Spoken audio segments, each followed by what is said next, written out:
Hi, Mr. J. I know I haven't been here at the church in over 6 months, but I would like to talk to you about my child going to the Tsunami Student Conference in Santa Clara this December. Hey, it's good to see you again. I've missed seeing you and the family here at the church. I understand, but my son is playing football. We've spent a lot of time this past summer taking him to the football training camps, and now with the new season, we have to keep up with all of his games. I was averaging approximately 75 miles a day just keeping up with all of his activities. Yes, I see, but you only stay 3 miles from the church. Well, you need to understand. All of that running around makes me tired. Okay, so, how might I serve you today? I would like to send my child to the student conference with you, but I can't afford to pay the registration fees. Well, this year registration is only $150, which is not due until early December, so that gives you 3 months to save, and you can pay in installments. I have spent over $2,400 just for his football stuff. Plus, he always wants the latest shoes for his collection, and he wants a new cell phone every 3 months. By the way, did I mention he has a new girlfriend, and he's talking about taking her to this new movie that I disapprove of this Friday? That means I will need to go and pick her up. Because he's too lazy to go and apply for a driver's license, then I have to give him some money so he can treat her to the snack bar and return her home afterwards. So, I told him, he's going to need to raise the money on his own for the church things because I'm broke. He is going to have to come to you and ask for the money. If I were you, I would cut back on some of the excessive spending, have him to work for an allowance, and teach him how to budget and save for trips like this. That would teach him responsibility. Are you kidding? That would break his spirit.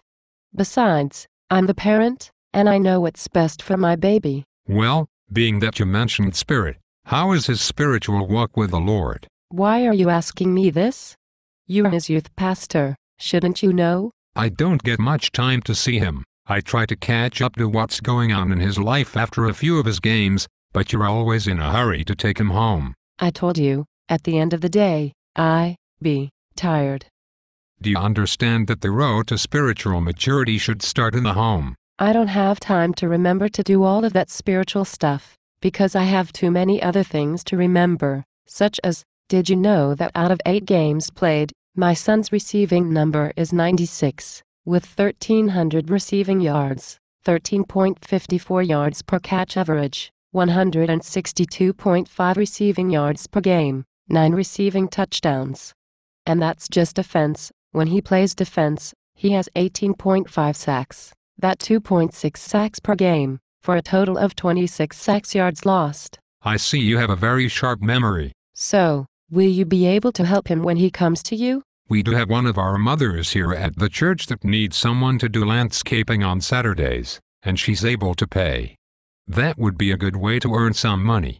She only stays a few blocks away. My son doesn't have time for all of that. It will only take about an hour to 2 hours each week. Well, only if you can pick him up and take him there, then that will be fine. Plus, he's going to need some lunch. I can't have my baby out in that hot sun working and passing out. And that will be a good time for you two to talk. Generally, I take Saturdays off to spend time with my wife. What about your husband? Is he able to help? My husband and I are extremely hard-working individuals. We're tired after running around all week. We need our Saturdays to catch up on some much-needed rest. We have very demanding jobs. What is it you do as youth director? Other than plan, organize, and evaluate youth programs and then replan, reorganize, and reevaluate them all over again, consult teens, provide resources for parents, support teens with on-campus activities, teach classes, attend workshops and training seminars, provide academic support systems, build relationships, writing reports, work to earn a voice and respect in the church community, become an expert on almost all teen issues, stay up to date on youth culture, trends, and value systems, cast vision and recruit others to come on board, equip volunteers, keep a current and accurate budget tally, maintain a healthy personal walk with God, and manage to squeeze 60 hours of work into a 40-hour work week because, We cannot afford to pay you overtime. Actually, I'm on salary, and I love having parents partnering up with us. Sorry, I can't work with all of those bad kids. I might have to choke one of them if they try to come at me with an attitude. That's your job, Mr. J. Isn't that what we pay you for? We don't have bad kids. When you say that, do you know you're including your son? I beg your pardon? I know you didn't just sit there and call my son bad. What would Jesus say about that? Besides, my son don't participate in this little youth group anyway. Okay, let me make sure I get this straight.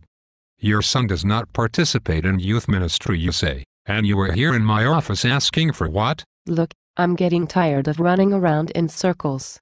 So, I have a better idea. You can just give me the money, and I will hand it to my son myself. Better yet, how about you and I pray now, and ask for God's direction on this matter? Seriously, do it look like I have time to pray? I think in your case, you need to seriously consider making some time.